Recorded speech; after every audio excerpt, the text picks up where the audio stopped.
हरमत वाला बनाया गया है जी। ताकि और बिलखुसूस जो 3 माह हैं ज़िलक़अदा और ज़िलहज्जा और मुहर्रम, चूँकि इसमें सफ़र हज के लिए आमदोरफ़्त के मामलात होते हैं और इसी तरह मईशत के लिए काफ़िलों का आना जाना भी होता है, तो ख़ास तौर पर इनको हुर्मत वाला करार दिया गया। तो दौरा जाहिलियत में भी लोग इसका एहतराम किया करते थे। अलमिया ये है कि अब हमारे यहाँ कलमा पढ़ लेने के बाद भी इन महीनों का एहतराम मौजूद नहीं है, और ख़ास तौर पर मुहर्रमुल हराम में। तो हम पैगाम के ज़रिए आवाम को शऊर ये देना चाहते हैं कि जैसे आप हुदूद हरम में दाखिल होते हैं ना, तो आप समझते हैं कि इस वक्त मैं आम जगह पे नहीं हूँ। जब आप इहराम की हालत में होते हैं तो आपके अंदर से आवाज़ आती है, ना बाबा अब गुनाह नहीं करना। इसी तरह मुहर्रम में आपने अपने आप का ख्याल रखना। जो हया इहराम की हालत में आप अल्लाह का करते हैं, गुनाहों से बचते हैं, नेकियों की तरफ राग़िब रहते हैं, हुदूद हरम में आप महसूस करते हैं कि अब मैं एक ख़ास जगह पे पहुँच चुका हूँ। इसी तरह ये जो हरमत वाले महीने हैं, इनमें से ख़ास तौर पर जो पहला इस्लामी महीना जिससे इस्लामी महीनों का आगाज़ है, मुहर्रमुल हराम, तो इसमें खुसूसी लिहाज रखना चाहिए। इज्जत, आबरू, माल, जान और किसी को तकलीफ देना तो हर माह के हर वक्त और हर दिन मना, लेकिन खास तौर पर इन दिनों में गुनाह की संगीनी बढ़ जाती है और बिलाशुबा एहतमाम के साथ अगर इबादत की जाए तो उसका दर्जा भी ज्यादा। ठीक है। जैसे हुर्मत के हवाले से जैसे हम बात कर रहे थे, तो कुरान करीम में इंसानी जान की हुर्मत को खास मकाम दिया गया है, वो क्या मकाम है? देखिए जी, कुरान पाक में अल्लाह तबारक व तआला का इरशाद है कि जिसने बिला वजह किसी बंदे को कत्ल किया, उसका कोई नाहक कत्ल किया, तो फ़कअन्नमा क़तल अन्नास जमीआ, ये एक इंसान का कत्ल, कुरान कहता है ये पूरी इंसानियत का कत्ल है। और फिर फरमाया कि जिसने एक शख्स को जिंदगी बख्शी, गोया कि उसने पूरी इंसानियत को जिंदगी बख्शी। इससे बढ़ के और ज्यादा मुकाम क्या हो सकता है? फिर इसी तरह कुरान मजीद में अल्लाह ताला फरमाते हैं कि वमन यक़्तुल मुअमिनन मुतअम्मिदन, कि जो जानबूझकर किसी मोमिन और मुस्लिम को कत्ल करता है, आगे 5 चीजें बताई गई। फजज़ाउहु जहन्नम, वो इंसान जहन्नमी है, खालिदन फीहा, उसमें हमेशा रहेगा, ग़ज़िब अल्लाह अलैहि, उस पर अल्लाह का गुस्सा है, नाराजी है, व लअना, उस पर अल्लाह ताला की लानत है, व अद्दल्लाहु अज़ाबन अज़ीमा, और अल्लाह ताला ने उसके लिए बहुत बड़ा अजाब तैयार किया। तो ये इंसानी जान को महफूज रखने के लिए ही कातिल को उसके बदतर अंजाम से आगाह किया गया। फिर इस तरह रसूल रहमत इस्लाम की हदीस भी है, ग़ालिबन सहीह बुखारी में है, कि जहाँ एक मुस्लिम और एक मोमिन की जान कीमती है, वहाँ आपके यहाँ कोई गैर मुस्लिम भी अगर ज़िम्मी मुआहिद रहता है तो उसकी जान भी उसी तरह कीमती है। आपने फरमाया जिसने किसी की जानी है वो दुनिया के किसी मजहब में नहीं। अच्छा सर, जब हम ये बात कर रहे हैं तो दीनी तौर पर और समाजी तौर पे क्या असरात मुरतब होंगे अगर किसी मुआशरे में इंसानी हुर्मत ना हो? इंसान की हुर्मत के हवाले से क्या इम्पैक्ट आएगा? देखें, जिस मुआशरे में समाज में एहतराम इंसानियत नहीं है ना जी, वो जंगल है, वो बेड़ियों का मुआशरा है, खूनखार दरिंदे हैं, तो इससे बदअमनी फैलती है, फसादात होते हैं, कत्लो गारत होती है। ये है तो मुआशरा है, दीन है। अगर एहतराम में इंसानियत के जज्बात नहीं है और आपके अमल में वो चीज़ नहीं है, तो एक तो आप ईमान और इस्लाम के लिहाज से नाकिस है और दूसरे आप मुआशरे के भी मुजरिम। ये फरमाएंगे जैसे हम बर्दाश्त के हवाले से भी ये बात भी कर रहे हैं, इसको अगर हम थोड़ा लेके चलते हैं आगे, बर्दाश्त है, दरगुजर है, हिल्म है,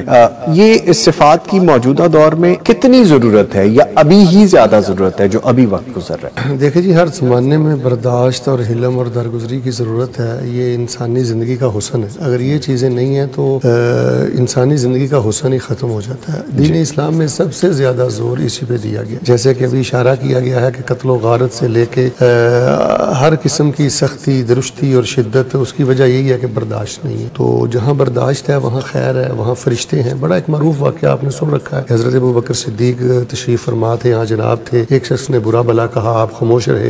ये क्वेश्चन डायरेक्ट रेलेवेंट बन जाता है इंशाल्लाह, ठीक है, जिसमें सर आप भी शामिल रहेंगे इंशाल्लाह ताला। अच्छा सर, ये फरमाइएगा कि सीरत नबी सल्लल्लाहु अलैहि वसल्लम की रोशनी में वो कौन से ऐसे उसूल हैं जो इंसानी वकार और अदल के क़याम की बुनियाद रखते हैं या बुनियाद होते हैं? देखिए जी, एहतराम इंसानियत या इंसानी वकार या अदल के लिए और अखलाकियात के माहौल को परवान चढ़ाने के लिए सूरह हुजरात भरी हुई है। सबसे पहले तो मैं ये समझता हूँ खौफ खुदा है कि हर मुसलमान को ये जानना चाहिए कि जो मैं बोल रहा हूँ, कर रहा हूँ, मेरे सारे मामले अल्लाह की निगरानी में, मुझे एक दिन हिसाब देना, ये बुनियाद है। और उसके बाद हर इंसान को ये ज़हन में रखना चाहिए कि मेयार तकवा है।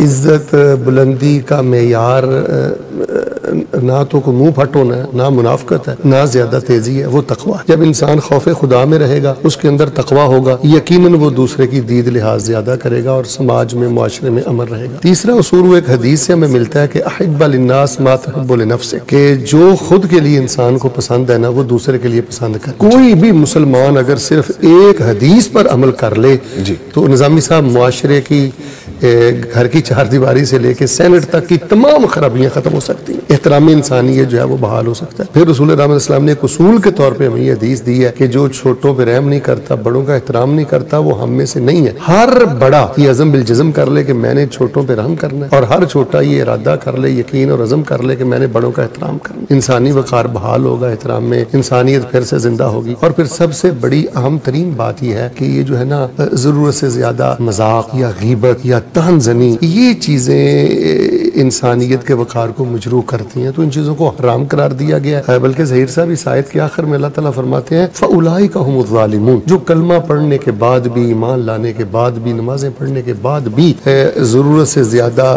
मजाक या तानजनी या कोई किसी को हिट करने की कोशिश करते हैं, फरमाया ये असल में हकीकी बदतरीन जालिम ये लोग। चीजों का अगर लिहाज रखा जाए तो ये दुनिया रहमत है जी, जन्नत है जी, नेमतों का शुमार ही नहीं है। जब से एहतराम में इंसानियत नहीं है, खौफ खुदा नहीं है, अपनी इज्जत का फिक्र है, अपने आप को नुमाया करने का फिक्र है, तो इसका मतलब ये नहीं कि आप दूसरे को डिग्रेड करें। वो भी इंसान है, आपका भाई है, और हो सकता है वो आपसे बड़ा हो। डिग्री आपके पास बड़ी है, कलम आपके पास बड़ा है, जुबान आपकी ज्यादा चलती है, पैसा आपके साथ ज्यादा है, वो एक झोंपड़ी में बैठा हुआ है, मुमकिन है कि किसी एक बोल की वजह से अल्लाह उससे ज्यादा प्यार करता हो।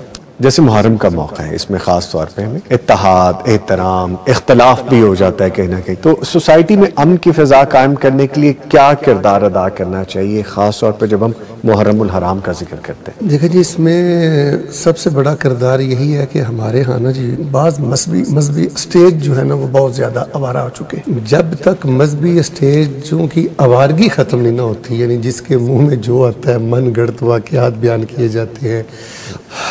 ज़ामी साहब, जब से आप मुहर्रमुल हराम की बात कर रहे हैं, यकीन करें कि दिल मेरा बहुत अफसरदा है। अजीब है ये मुसलमान कौम, नए साल का आगाज़ नए वलवलों के साथ, नए जज्बों के साथ करना चाहिए। हमारे यहाँ तो दौड़ें लग जाती हैं तमाम अदारों की।